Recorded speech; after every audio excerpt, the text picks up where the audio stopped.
Hi అండి అందరికీ. ఈరోజు 2 డిఫరెంట్ వెజిటబుల్స్తో మేకింగ్ ఏ పప్పు.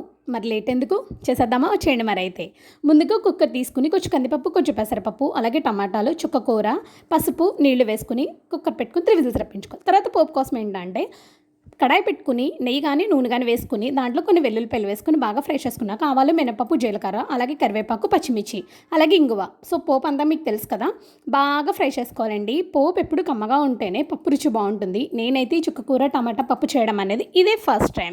అండ్ టేస్ట్ అయితే నాకు కూడా చాలా బాగా నచ్చింది. గోంగూర అనేది అందరికీ పడదు, అంటే అది వేడిగా ఉంటుంది, నెక్స్ట్ కొంచెం అలా అని చెప్పి చాలామందికి పడదు. కాబట్టి గోంగూర ప్లేస్లో చుక్కకూరని మీరు ఈజీగా వాడుకోవచ్చు. సో ఇలా పోపు పెట్టేసాం కదండి. ఇప్పుడు కుక్కర్ మూత తీసుకున్నాక దాంట్లో ఉప్పు అలాగే పోపు వేసుకుని సిమ్లో పెట్టుకుని బాగా మరిగించుకోండి. నేనైతే సగానికి సగం మరిగించానండి, అప్పుడే బాగుంటుంది టేస్ట్గా. తర్వాత కొత్తిమీర వేసుకుని బాగా మరిగిపోయాక కట్టేయడమే. బాయ్.